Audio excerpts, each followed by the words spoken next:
वाली बहू।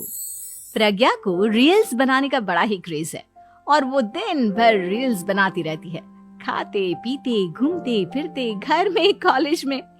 रील्स बनाने के कारण प्रज्ञा पूरे कॉलेज में हाईलाइटेड है। जहां उसकी रील्स सभी को पसंद आते हैं, वहीं मनीषा चिंता में डूबी रहती है। एक रोज जब खाते हुए प्रज्ञा रील्स बना रही होती है, तब मनीषा कहती है, 1 मिनट भी चैन नहीं है इस लड़की को। ये नहीं कि खाना तो आराम से खा ले, लेकिन नहीं, अरे थोड़ी देर रील्स नहीं बनाओगी तो आसमान नहीं टूट पड़ेगा। अरे मम्मी, इसी को तो कहते हैं डिटर्मिनेशन। तुम नहीं समझोगी ये सब। ए भगवान, इस लड़की को सद्बुद्धि दे। जब देखो तब टेढ़ा बाका मुंह बनाती रहती है। मनीषा की बात का प्रज्ञा पर जरा भी असर नहीं होता और वो खाते खाते रील्स बनाती रहती है। दिन बीतने लगते हैं और देखते देखते प्रज्ञा का कॉलेज भी खत्म हो जाता है।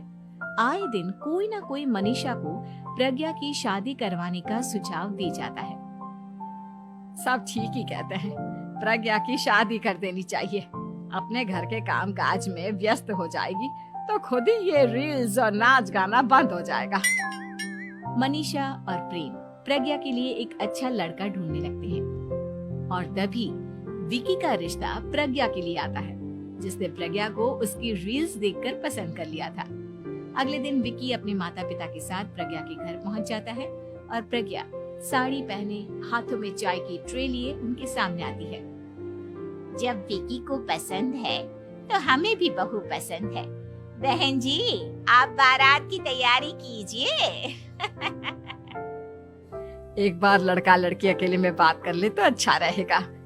हाँ हाँ, क्यों नहीं। मनीषा विकी को प्रज्ञा के कमरे में भेजती है, जहां प्रज्ञा पहले से ही रील्स बना रही होती है। तभी विकी कहता है, आ गए आपके साजन जी। हमारे साथ ये रील्स कंप्लीट करती तो और भी अच्छा रहता। अच्छा जी, अब आ ही गए हैं तो बना ही लेती हूँ आपके साथ। दोनों मिलकर रील्स बनाते हैं। जब वी मीट और तुरंत पोस्ट भी कर देते हैं। फिर विकी कहता है, जब आप साड़ी में चाय लेकर आई तब मुझे लगा कि कहीं मैं गलत घर में तो नहीं आ गया। अब सही है। दोनों की शादी पक्की हो जाती है और शादी के दिन भी प्रज्ञा रील्स बनाने से चूकती नहीं। यहाँ तक कि बारात के समय भी नाचते हुए रील्स बनाती है। सभी लोग प्रज्ञा की तारीफ के पुल बांध देते हैं और प्रज्ञा नाचती गाती अपने ससुराल चली जाती है। सब कुछ अच्छा चल रहा होता है। प्रज्ञा यहाँ भी दिन भर हर चीज की रील्स बनाती रहती है। लेकिन कुछ दिनों के बाद जब सुनीता कहती है, बहू, ये रील्स के साथ साथ कुछ काम भी कर लिया करो। वैसे तुझे और क्या क्या बनाना आता है?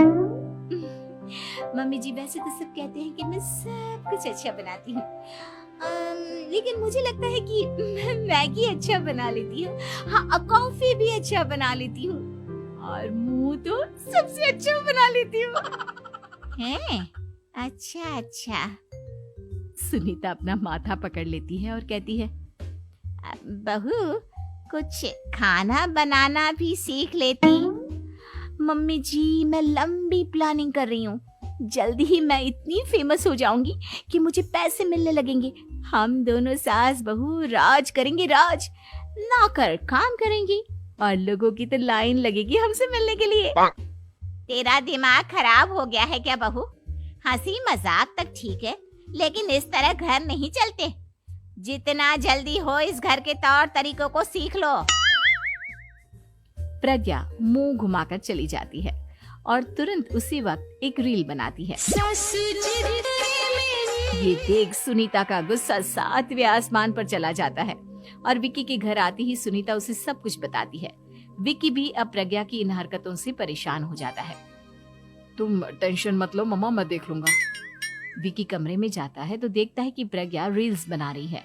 विकी बड़े ही प्यार से प्रज्ञा से कहता है, प्रज्ञा, इन सब के लिए मैं तुम्हें मना नहीं कर रहा हूँ, लेकिन फिर भी हर वक्त तो ये अच्छा नहीं लगता ना। समझने की कोशिश करो, मुझे भी तुम्हारा थोड़ा वक्त चाहिए।